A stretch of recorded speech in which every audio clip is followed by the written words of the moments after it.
Truckers, what's the scariest thing you have experienced on the road? Story 1. Many years ago, I was on what is called a meet and turn.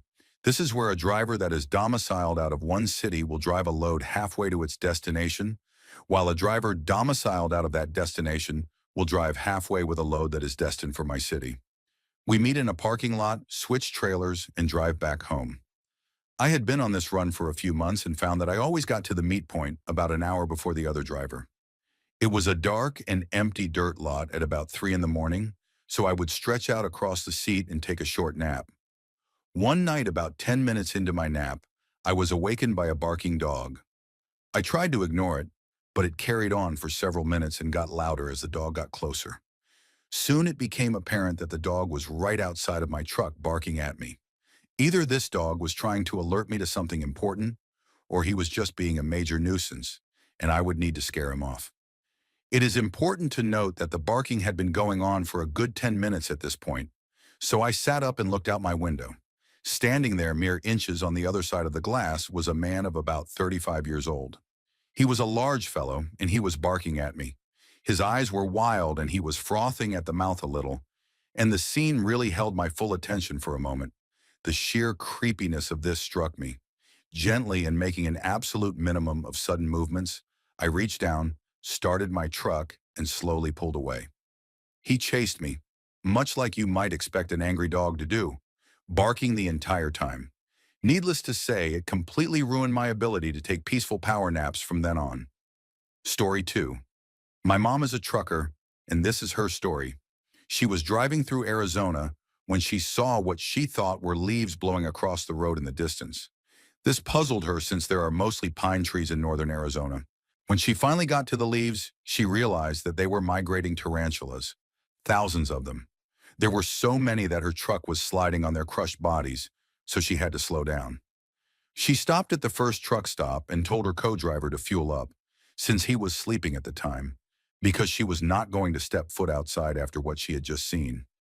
Her co-driver was angry since it was technically his time off, and he thought she was exaggerating, until he saw the tarantula remains and legs caked inside the wheel well of the truck. She also outran a tornado in the Midwest. She was about to pull over and take cover until she saw another big rig that was parked on the side of the road get tossed a couple hundred yards like a toy. She called me and told me that she thought she was going to die and wanted her last words to be that she loved me. She pulled off the freeway and got to a Walmart where she ran into the basement where all the staff and customers were taking shelter. After the tornado passed, they stepped out of the basement and into daylight because the Walmart was destroyed. She has many stories like this. Trucking is 90% boredom and 10% moments of absolute chaos like this. Story 3. My uncle was a long-haul trucker back in the 1990s and mainly did international runs from Canada down into the United States and back to Canada, driving a pretty nice new Kenworth that had one of those maximum size sleepers on it. It had a built-in toilet and everything you could imagine. He decided that the small tank that came with the toilet was a major inconvenience to empty so frequently, so he converted half of his passenger side diesel tank into a septic tank. A few weeks after converting his tank, he happened to pull in at a truck stop somewhere in the States and parked for the night after driving longer than he should have. When he woke up at 5 in the morning, with the dawn just starting to brighten the sky, he climbed out and saw something beside his truck that still makes him laugh every time he tells the story. On the ground on the right side of his truck was a 5-gallon jerry can, a siphon hose with one end in his tank and the other laying on the ground, a puddle of vomit and some vomit footprints, then a few feet away, another puddle of vomit, and a few feet beyond that, yet another puddle. Some unlucky person had tried to siphon his septic tank in the middle of the night. Story 4. I was a long-haul trucker for a few years, and just spending every day out on the road can be pretty intense. You see a lot through the windshield of a truck. Many people naturally assume that truckers are male, and I learned that some people behave in very inappropriate ways when they realize a woman is driving the truck. The images that stay with me the most, though, are the dead people you see. There was a bad accident one night in Chicago, and it was late, rainy, and on the interstate near Wrigley Field, and I could see the flashing lights in the opposing lane. I usually avoid looking because I do not want to see other people's misfortune, but this time I did. There was a dead family lying broken on the road, and the first responders were mostly standing around waiting for the coroner to arrive. I can still picture the flashing lights in the rain and the small dead baby lying 30 feet away from its parents, and I wish I had never looked. Another time, again near Chicago, probably around Gary, I saw what appeared to be an impaired driver in an expensive car driving erratically on the interstate. I called the police and gave them the mile marker so they could try to stop it. I lost sight of the car as it sped off, but a few miles down the road it was flipped over on the other side of the freeway and engulfed in flames. I do not think the driver made it out because no one was standing beside it. One night in northern Ontario, I was climbing a hill on a single-lane road, and just as I crested the hill, there was a minivan coming straight at me in my lane while passing a long line of cars.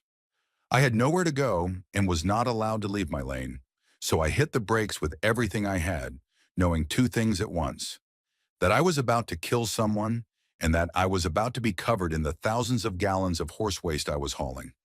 Luckily, the minivan managed to get back into the other lane when traffic began braking to avoid what was about to happen. Those are the moments I remember, nearly dying in accidents and nearly killing people who do not understand how long it takes for a truck to stop.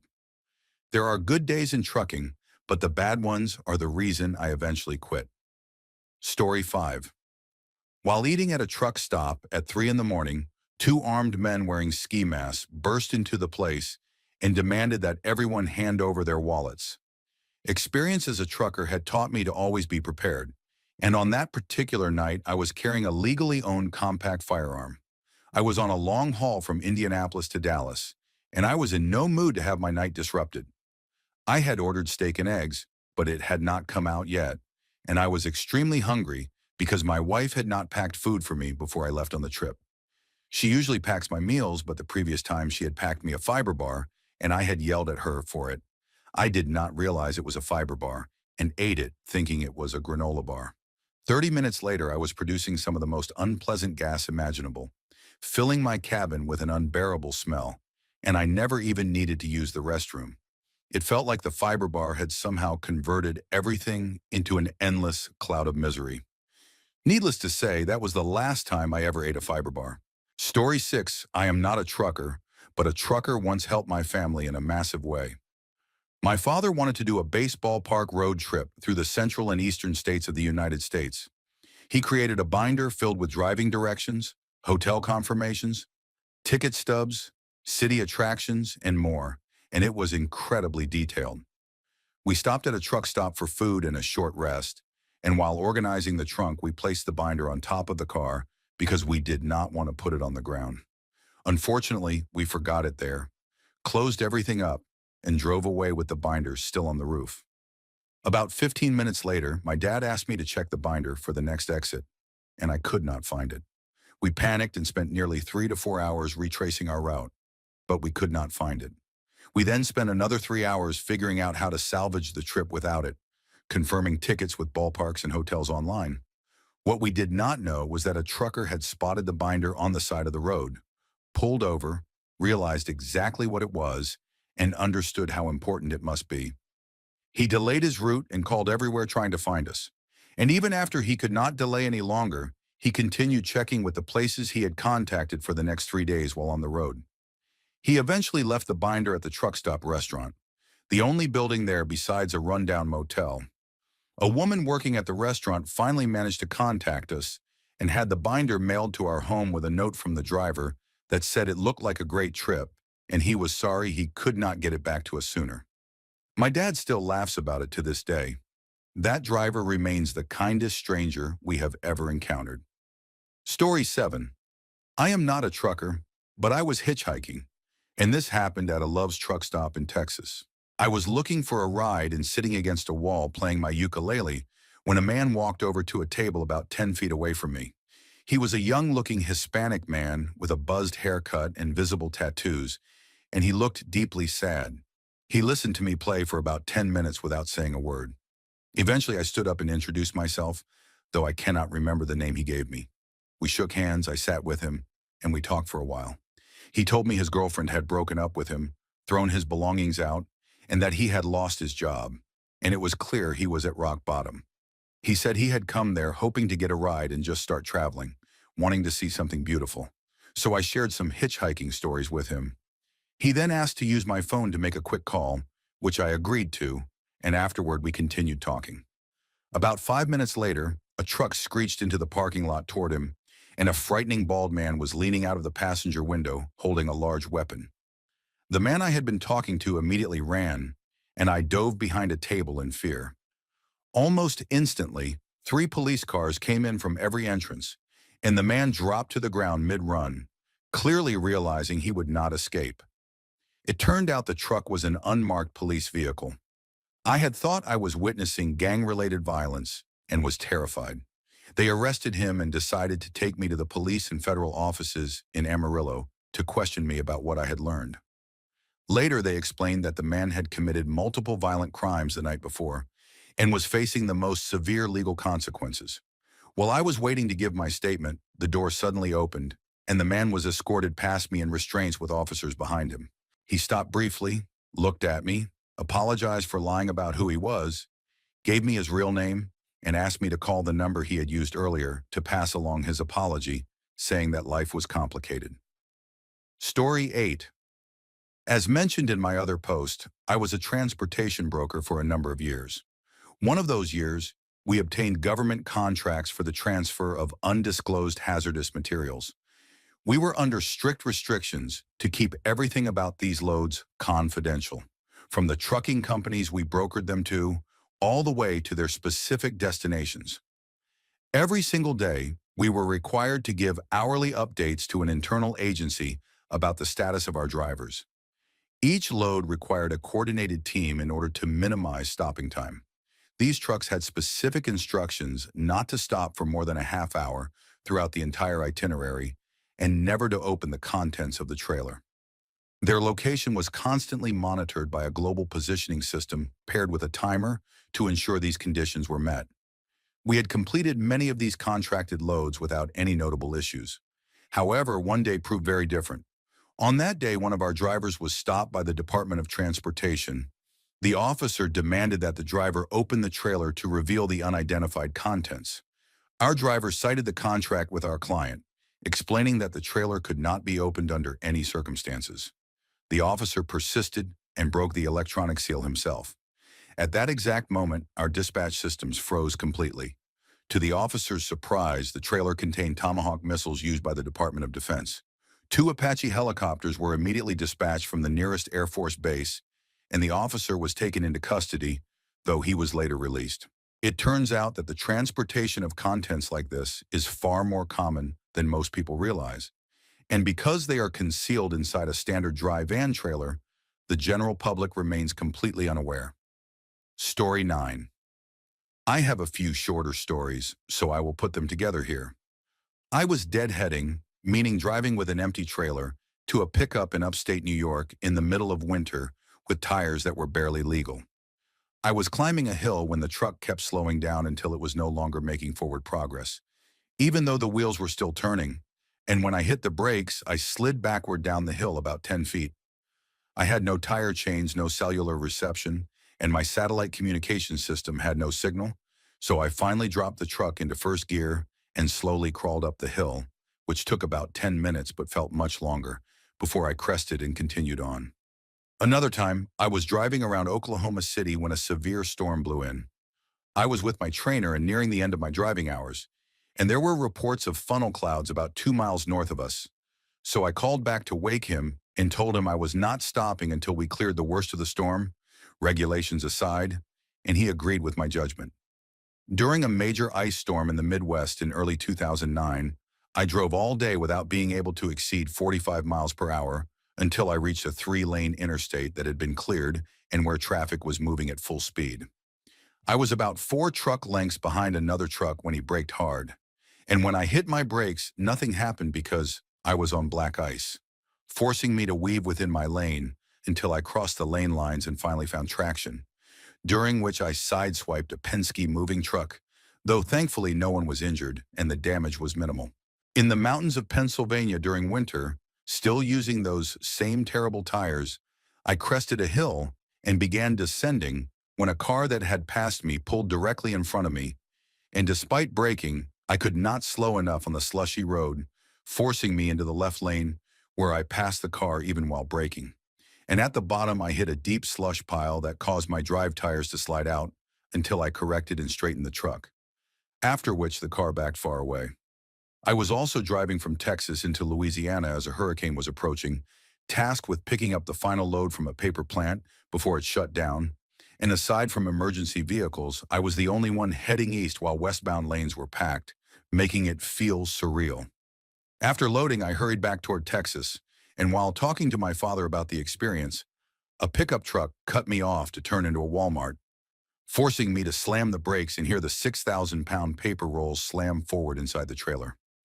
At a truck stop, I discovered my drive axles were overloaded at more than 50,000 pounds, well over the legal limit of 34,000. And since I could not return to the plant, my company hired a heavy tow service with a winch truck to reposition the load.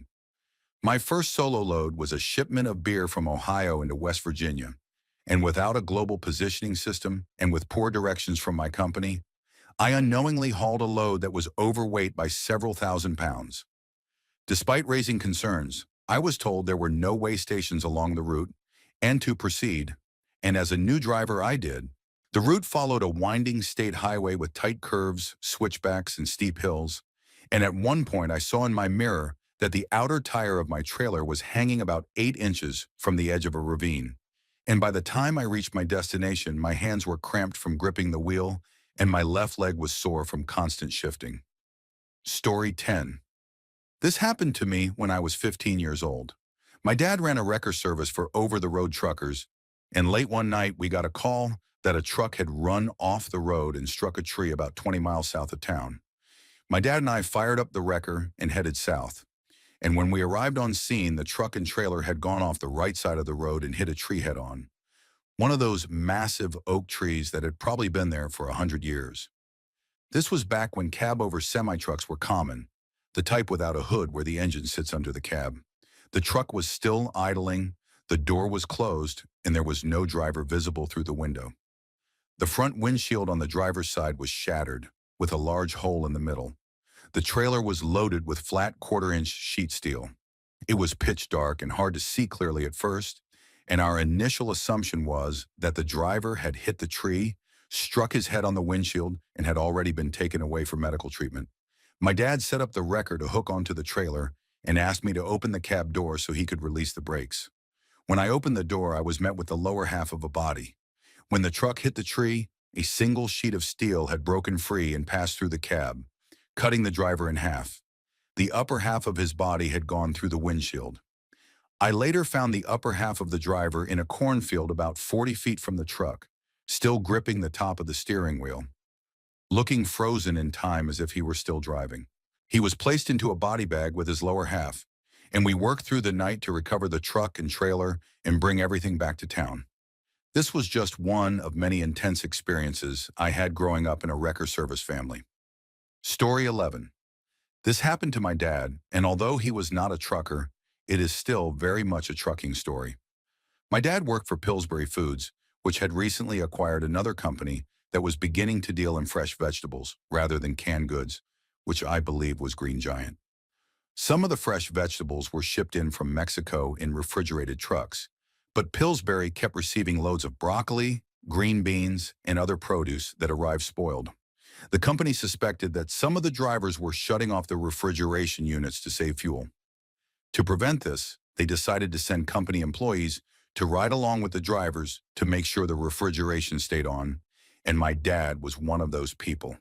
He found himself riding through a Mexican desert with a driver who spoke approximately 0 words of English. As it started getting dark, the driver attempted to turn on the headlights, but they did not work. My dad tried to ask if they were going to stop and fix the lights, but the driver replied in Spanish and kept driving. It grew darker, and the truck continued along at about 30 miles per hour with no lights at all, which understandably made my dad very nervous. Eventually, a small car approached from behind and passed them. The driver exclaimed something excitedly and began to speed up, tailgating the car and using its headlights to see the road ahead.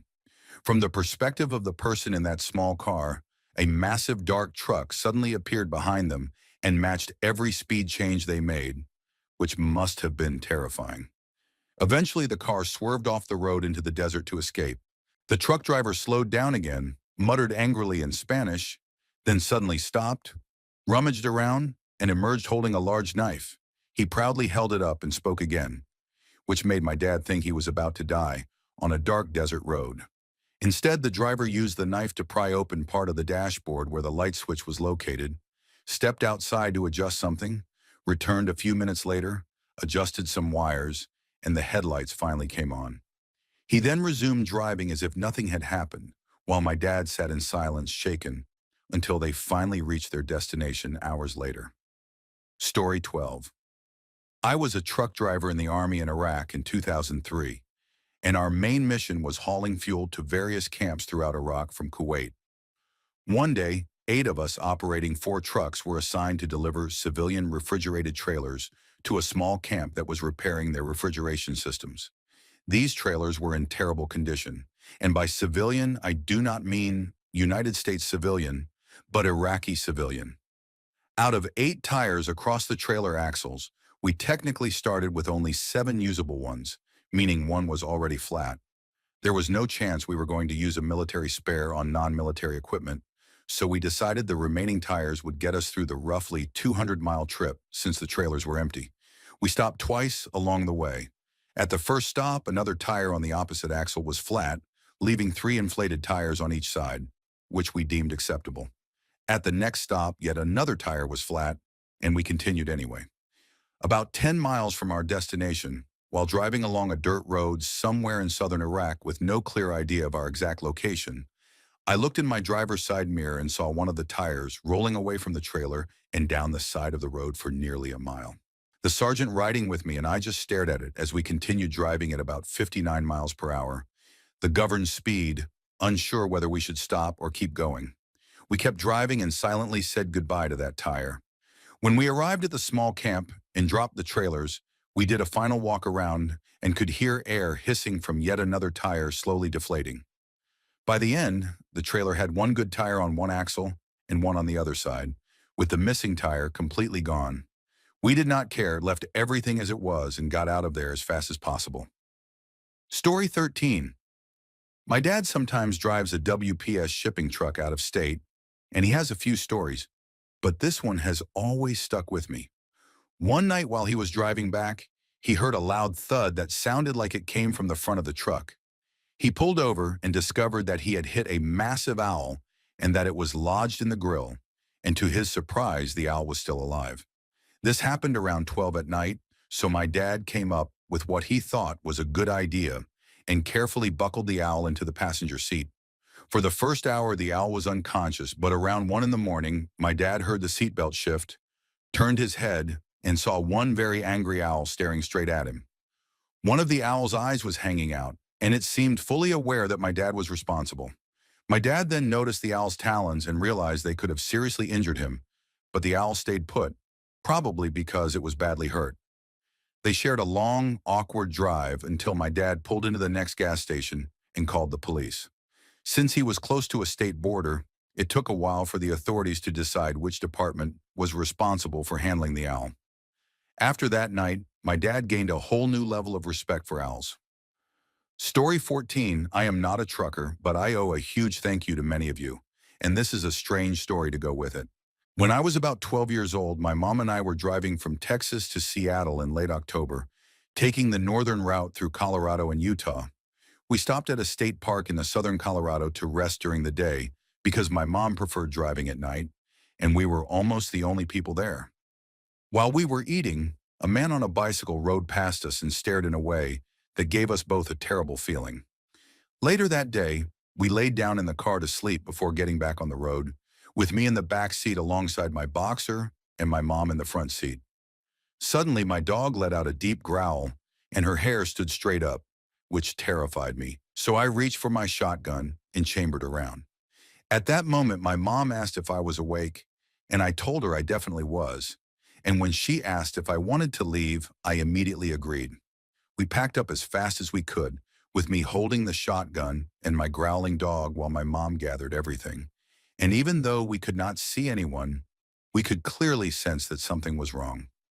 We left and drove to Moab, Utah, where we stopped at a truck stop for the night. The next morning at breakfast, we started talking to a truck driver and told him what had happened. And he told us not to worry and said he would watch out for us on the road. He did, and so did several other truckers, staying near us for 2 states, with one taking over when another had to split off. For the rest of the trip, we stayed at truck stops, and I will always believe that truckers are some of the best people out there. Story 15. I had just finished a 12-hour drive from Pennsylvania to Michigan, delivered the timber I was hauling, and was paid in cash up front. As I was heading back to my truck, 2 young men approached me with their hands hidden behind their backs or in their pockets, which immediately made me uneasy. I hurried into my truck, opened the dashboard, and took out my .357 revolver. The 2 men came up to my window and pushed a gun inside, and I completely panicked. I screamed threats and profanity at the top of my lungs, and they ran behind my truck. In a moment of very poor judgment, I got out to chase them, and before I could even fully step onto the ground, I heard gunshots. I ducked and fell the rest of the way down, clearly hearing 2 shots from the same gun followed by several more. I returned fire from a crouched position with my back against the truck, one hand shielding my face and the other pointed toward my attackers. I only remember pulling the trigger once, but there were 4 of my shell casings on the ground, and one very young man lying motionless. The other ran away as soon as he saw what had happened. The police arrived within about 20 to 30 seconds, likely hearing the shots, and they cuffed me, placed me in the back of a patrol car, and spoke with me. I later drove 8 to 9 hours back home, crying the entire way, but grateful that I was not hurt because I have a family who depends on me, and I know I would go through it all again if it meant being there for them. Story 16. I was driving a truck in northern Wyoming during the dead of winter while working for a moving company, which meant we often left the main highways to make door-to-door deliveries. As I drove along a stretch of icy road, I saw deer in the distance but not close to the roadway. Up ahead, I suddenly noticed a deer much too late, and because the road was slick, I could not brake hard. As I passed it, the deer did not move, and that was when I realized something was wrong, because half of its body was embedded in a snowbank. A short distance farther down the road, I saw the other half of the deer still standing upright, consisting only of hind legs and part of a torso. Later, when I stopped at a store and asked about it, I learned that another driver had hit the deer with a dump truck equipped with a heavy front guard, splitting the animal in half. The 2 halves had been thrown into the snowbank and stuck there, and as the snow melted, it created the disturbing illusion that the deer was standing and staring out at the road, while the other half looked even worse as the surrounding snow receded. Story 17. He was a trucker doing a run through rural Lancashire and had stopped in a lay-by, a paved pull-off area where vehicles can stop to rest, and he was taking a nap. It was around 4 in the morning, and there was absolutely nothing around when he heard a low rumbling sound, the kind you hear when a train passes far off in the distance. He said he felt a strange pressure building, which is what fully woke him up. He checked his watch and noticed it had stopped, which struck him as odd because the battery had been replaced only a couple of weeks earlier. He then checked his phone, which was completely dead and would not turn on. He also noticed that none of the electrics in the cab were working and the truck would not start. The pressure sensation grew heavier, and he realized the hair on his body was standing on end. This all happened within about a minute of hearing the noise. He looked down the dual carriageway through the windshield, which was lit by streetlights, then checked his wing mirror and saw the streetlights behind him switching off one by one, moving rapidly toward his position. He said something shot over the top of the truck and continued down the road with the lights going dark in its wake. Aside from the faint rumbling, everything was unnaturally silent for how close it felt. He had to wait quite a long time before the truck's electronics suddenly came back to life, and everything worked again. He later dismissed it as some sort of military aircraft, since it happened near a known military testing area, and there had been other strange incidents in the area that were later explained as experimental tests, including one event involving silent white flashes across the sky that frightened many people. I am inclined to agree with him, especially since I have personally seen unusual light formations in the sky in that same area while driving with my mother, who witnessed them as well. Story 18, I am not a trucker, but I have a deeply unsettling story involving a tow truck driver who gave me a ride home that lasted more than 3 hours. I was traveling from Dayton, Ohio to a show in Cleveland, and about 30 minutes from my destination, my car broke down. I was 16 at the time, knew nothing about cars, and relied heavily on my parents, so I called my dad and had him arrange for roadside assistance. After waiting about an hour, the tow truck arrived and I felt relieved, thinking I would finally get home after all the stress. That relief did not last. At first, the driver seemed like nothing more than an odd, socially awkward man, but things quickly became uncomfortable. As soon as I got into the truck, he asked why I was alone and whether anyone would be looking for me, which struck me as a strange question, but I answered anyway to avoid tension. It was around 7 in the evening when he picked me up, and about 30 minutes into the drive, he asked if I wanted to stop for food, which I agreed to. While standing in line, I could feel him staring at me, and when I glanced back, I saw him watching me in a way that made me extremely uneasy. I returned to the truck and stayed quiet, hoping the ride would end soon. After a long silence, he made a disturbing comment that left me feeling threatened. And although I tried to laugh it off, he then took out a large pocket knife and held it near the steering wheel, examining it calmly.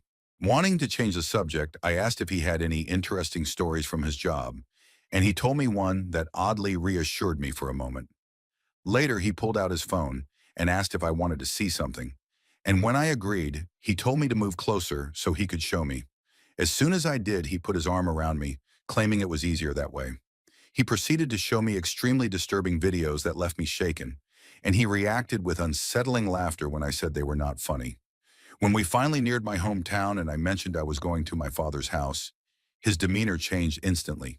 He pulled over about 10 minutes from my home, unloaded my car, and told me that was as far as he was going. He then drove away, leaving me alone on the roadside. My phone was dead, so I walked the rest of the way home. When I arrived, my dad asked where I had been and who brought me back. And after I told him everything, he informed me that the tow company had already called him because the driver reported that I was not present when he arrived to pick me up. Story 19. I finally made an account just to share this one. My ex-husband was a trucker for several years, and this is my favorite story of his. Mike had just picked up a load and pulled into a tiny truck stop to grab something to eat and maybe get some sleep. He had been parked for about 10 minutes when he heard a knock on the driver's side door. Outside the truck stood the most disheveled woman he had ever seen, staring up at him and immediately launching into her routine. She greeted him by commenting on his long dreadlocks and asked if he could lend her a couple of dollars for food, claiming her car had broken down and she was trying to get a ride, adding that he looked nice and asking him to help her out. Mike went into the back of the cab, pulled out a bowl of instant ramen noodles, and handed it to her, telling her that was all he had. She stared at the ramen like it came from another planet, then smiled weakly and walked away. He finally settled in and managed to sleep for a few hours before another knock woke him up. It was the same woman again, asking for money for food and claiming she had children waiting in her car. Mike told her he had nothing and rolled up the window. About 10 minutes later, he watched her sprint across the parking lot, jump into the back seat of a car, and speed away just as a couple of police cars started circling the lot looking for her. He got a few more hours of sleep, then in the early hours of the morning pulled out and drove about 20 miles before stopping again to grab something to eat. He got his coffee and donuts, sat back in the truck, and heard a knock on the door. When he rolled down the window, he heard the familiar voice greet him again, recognize his dreadlocks, and ask for money. He did not stick around after that. Story 20. My dad is an owner-operator. About 2 years ago, he was on a run from New Jersey to California when his truck's turbo pipe failed, forcing him to pull over on the shoulder of Interstate 40 in the middle of nowhere in Arizona, where he was stuck for 2 days. He contacted roadside assistance and was told the damage was worse than it looked. Luckily, he had filled his diesel tanks about 30 miles earlier and had a Thermo King generator on his 2005 Kenworth Model T2000. My father is a Sikh who wears a turban and keeps a beard, and he is deeply religious and respectful, always carrying a khanda, the Sikh symbol much like a cross for Christians. A passing truck noticed he was Sikh as well, contacted him over the citizen band radio, and brought him a meal and some snacks. During this time, my dad also contacted a local state trooper who checked on him periodically. The scariest moment came on the second night. Traffic passed only every 15 minutes or so, and while my dad was doing his evening prayers, he heard howling. He opened the sleeper window and realized there was more than one howl, and they were getting closer. Looking out the right window, he saw 3 coyotes about 20 yards from the truck. He called a trooper who said he would be there in 10 minutes. Terrified, my dad continued praying as the situation worsened, with the coyotes circling the front of the truck, attempting to jump onto the hood and scratching along the sleeper. Unsure what else to do, my dad began honking the horn repeatedly, which caused them to back off slightly. When the police arrived, they deployed loud deterrents, and the coyotes ran away. My dad immediately called us to tell us what had happened, and we were shaken by the whole incident. The next morning, the mechanic repaired the turbo and was stunned by the story. My dad completed his delivery to California, picked up another load, and made it home safely. Every time he passes that stretch of road, he remembers the officer who helped him, and every year he sends him a Christmas card. Story 21. It was around midnight when I was traveling north on Route 491 through New Mexico. Until 2003, this road had actually been Route 666, which many people believed was cursed, and the signs were frequently stolen, which eventually led to the name change. The highway also cuts through the Ute Indian Reservation, and between the time, the location, and the history, the setting alone felt unsettling. It was a clear night with stars everywhere, no towns and no other vehicles for miles. Suddenly, in the western sky, I saw an incredibly bright orange ball of light that rapidly expanded to a size far larger than the sun, with a texture that reminded me of close-up images of the sun itself. Just as suddenly, the glowing mass vanished, and the entire sky flashed bright yellow from horizon to horizon, lighting up the desert like daylight for a brief moment. Then everything returned to normal, as if nothing had happened. The entire event lasted only a couple of seconds, but it left me shaken. The next morning at a truck stop, I asked a few other drivers if they had seen anything unusual, but I only got confused looks. Later that day, I heard a radio report about a meteor burning up in the atmosphere the previous night, visible from as far south as New Mexico all the way up to Idaho. What I witnessed felt far stranger than a typical meteor, so the only explanation that makes sense to me is that I may have seen some kind of atmospheric reflection caused by the object breaking apart. I am still not sure, but it is the only explanation that seems plausible. Story 22. As a man who has reached the ripe old age of 48, I can promise I have seen some unbelievable things, but this one still takes the top spot. I was sitting out front of a truck stop back in the mid-1980s on a park bench next to a guy who had a large Rottweiler-type dog on a leash. I tried making small talk, but he was a miserable person, so we sat in silence for a few minutes until the most unexpected thing I have ever witnessed happened right in front of us.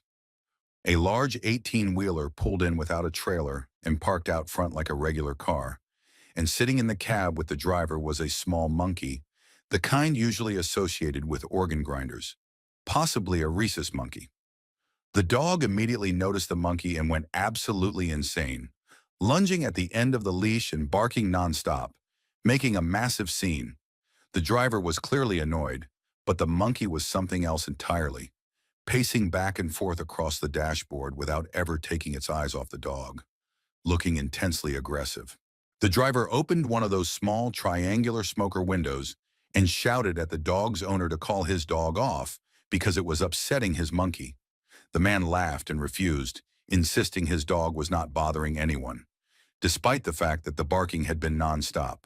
The driver then warned him that if he did not control the dog, he would let the monkey loose. The man laughed again and said his dog would eat the monkey alive.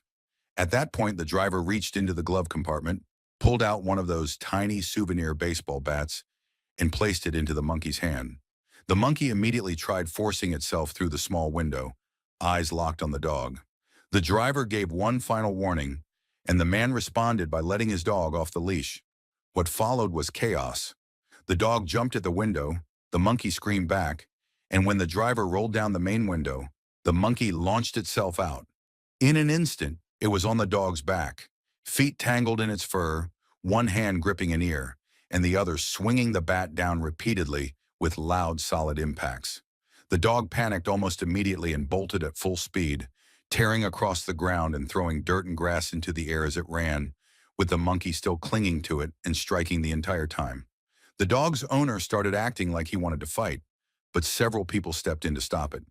A few minutes later, the monkey trotted back calmly, still holding the bat, and leapt back into the open truck window to wait for its driver, who had gone inside the store. The dog's owner ran off trying to find his dog, and I never found out if he did. My ride arrived shortly after, and I had to leave. But I know I will never see anything that's shocking or surreal again, and I still feel strangely lucky to have witnessed it. Story 23. One time my dad was driving his semi somewhere out west when a heavy rainstorm hit so hard that visibility dropped to almost nothing. He pulled over to the side of the road and waited for the rain to ease before continuing. While he was stopped, he saw a sports car drive past carrying 4 college-age kids who were likely heading back from a weekend at the lake. Not far behind them, a dump truck came through going far too fast for its size and for the weather conditions. When the rain finally let up enough for my dad to continue, he drove on and about a mile later came upon a horrific accident. It appeared the sports car had slowed down and the dump truck plowed straight into it. My dad and a few others stopped to help, but it was already too late. The 2 people in the back seat died instantly. One of the front passengers later died at the hospital, and the remaining survivor lost both legs because the impact forced him into the dashboard with devastating force. The scene was extremely violent, and my dad could not sleep for a week afterward. When the police arrived, a state trooper assessed the wreckage, then walked over to the dump truck driver, who was completely unharmed, and punched him in the face. No one objected. Another accident my dad told me about involved a recreational vehicle that went over a guardrail and down a cliff roughly 30 feet. An elderly couple and their adult son, who had developmental disabilities, were traveling when the father suffered a heart attack while driving and lost control. My dad witnessed it happen and pulled over along with other truckers to help. After the previous accident, he could not bring himself to go down into the wreckage, but he used his spotlight to help illuminate the area while others climbed down. When they reached the vehicle, the son kicked the door open and emerged screaming, frightening everyone. The father was already dead, whether from the heart attack or the crash was unclear, and the mother was alive and moving at first while the son appeared unharmed. By the time emergency services arrived, however, the mother had also passed away. Story 24. Back in 1999, I was pulling across Interstate 10 from California to Florida, and it was late, around 2 in the morning, when the citizen band radio can start getting really strange. I was a little tired. There was nobody else on the road, and all I could hear on the radio was what sounded like a train far off in the distance, slowly getting closer. It did not sound like a modern train at all, but like an old steam train you would see in a black and white movie from the early 1900s. I had the radio set at a normal, comfortable volume, not loud, just enough to hear conversation, and this train sound just kept getting louder and closer. It started to feel unsettling, and I kept checking my mirrors, feeling paranoid as the noise continued to build. This went on for about 15 minutes, and just as I was about to turn the radio off because it was getting too strange, I reached for the dial and a sudden scream blasted over the radio. At the same exact moment, a set of headlights flashed across my windshield. I nearly lost it. I grabbed the steering wheel with both hands past the headlights, and then there was nothing but silence and the dark road ahead. I kept driving for about half an hour before pulling into a rest stop. When I parked, out of habit, I reached to turn off the radio, and that same scream came through again. I got out of the cab, checked my trailer, climbed back in, checked the sleeper, locked the doors, and stayed awake for about an hour, covered in goosebumps and listening for any sound. Story 25. I am not a trucker, but I witnessed an absolutely horrific wreck when I was a kid. My dad and I were traveling in a motorhome on a highway in Florida when suddenly a car cut off a tractor trailer, causing the trailer to swing around as the rig jackknifed, slid, and began to overturn. In a terrible stroke of luck, a police car had a small pickup pulled over on the shoulder, and as the trailer rolled, it landed on the rear half of the police car, crushing it completely from the back doors rearward. At the same time, the front doors burst open as the frame buckled, and the officer was thrown out, suffering broken legs. Then came the worst thing I have ever seen happen to another human being. The truck slammed into the pickup with such force that the driver was thrown through the metal pillar beside the windshield rather than through the glass. We were the first people to reach him, and his injuries were beyond anything I can fully describe, with most of his face severely damaged. It started to rain, and we ran to get sheets to try to shield him while everyone stood in shock. Then ants began to swarm, quickly covering him, and despite our desperation, first responders would not allow anyone to move him due to the risk of spinal injury. I was around 12 years old and could not understand why I was not allowed to help. To this day, it remains the worst thing I have ever witnessed. The truck driver was completely unharmed, and I never learned whether the pickup driver survived. Story 26. I am probably very late to be sharing this, and I am not a trucker, but I want to tell this story anyway. Around 2 in the morning on a Saturday night, my best friend and I were intoxicated and being driven home by her husband.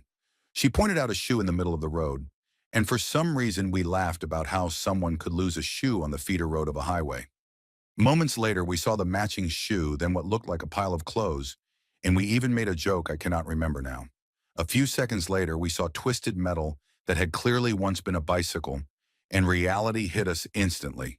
Her husband made the first available turnaround while she called emergency services. When we returned, we blocked the road with our car and got out. I approached the person, called out, and knelt to check for a pulse, but I knew just from touching their shoulder that they were gone. The body was stiff, cold, and pale. I completely lost control emotionally, screaming into the night and asking how someone could do this, why no one stopped to help, and how so many people could drive past without even calling for assistance. Even now, the memory still feels overwhelming. Story 27.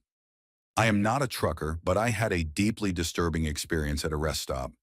It was about 3 in the morning, and I was driving while struggling to stay awake, so I pulled into a rest area to use the restroom and wake myself up. When I entered the men's room, there were 2 other men inside, one washing his hands and the other standing oddly near the urinals. I was exhausted and did not question it, so I walked to one of several open urinals. Shortly after, the man moved to the urinal beside me, and again I did not fully register how strange it was. When the other man finished and left, I noticed unsettling movement beside me and realized the man was behaving in a clearly inappropriate way. I was trapped mid-moment, staring straight at the wall, overwhelmed with anxiety as he attempted to draw my attention. I focused on finishing as quickly as possible, secured my clothing, and rushed out of the restroom. I was very much awake after that and did not stop again for a long time. Story 28. I am not a trucker and my memory's a bit hazy, but this is the only real experience I have ever had involving a trucker. I was driving on Interstate 5 near Livermore, California, around 2 in the morning, heading home from San Francisco after a concert my friend and I had attended. I was driving a 1994 Chevrolet Camaro Model Z28 when the temperature gauge suddenly spiked into the danger zone, forcing me to pull over to figure out what was wrong. I stopped on the shoulder, popped the hood, and my friend, who was a bit mechanically inclined, figured out there was a coolant leak. It seemed like a simple fix, but we did not have the proper tools or enough fluid to make it to the next rest stop, which on the Altamont Pass is several miles away in either direction. While we were on the phone with another friend, a massive 18-wheeler pulled over in front of us, stopping about 100 feet away. The first person to jump out was a 6'6" African-American man whose voice sounded exactly like Ving Rhames when he asked if we needed help. After I explained the problem, he told us to wait a moment and walk back to his truck. When he returned, 2 companions climbed out with him, one of them a very small adult wearing a footed one-piece pajama suit, and the other a young child who could not have been older than 11, calmly eating a cube of cheese and holding a Teenage Mutant Ninja Turtles action figure. I was completely stunned by how surreal the situation was, and my disbelief only broke when the driver handed us enough coolant to get the car to the next rest stop. Once my friend and I reached the gas station and fixed the leak, we laughed for a very long time, and I have often wished I could find that driver again just to thank him properly. Story 29. I drive a freight truck for a ski resort, And I have seen some truly ridiculous things happen on that mountain, as if people completely forget how to drive safely once they are on a slope. One especially brutal blizzard day, I was riding a bus down the mountain after work when traffic came to a stop on the steepest section, which has about a 12% grade.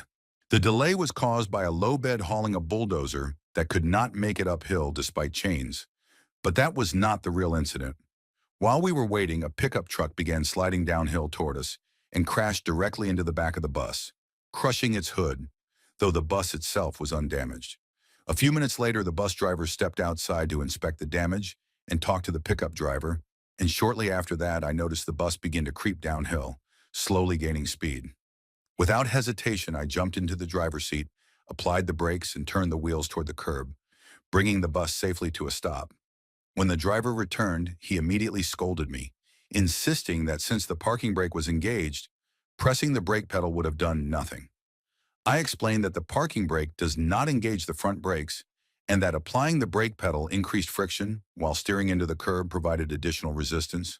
After a brief silence during which I returned the seat to him, he muttered that if the bus had started sliding sideways, there would have been nothing I could do.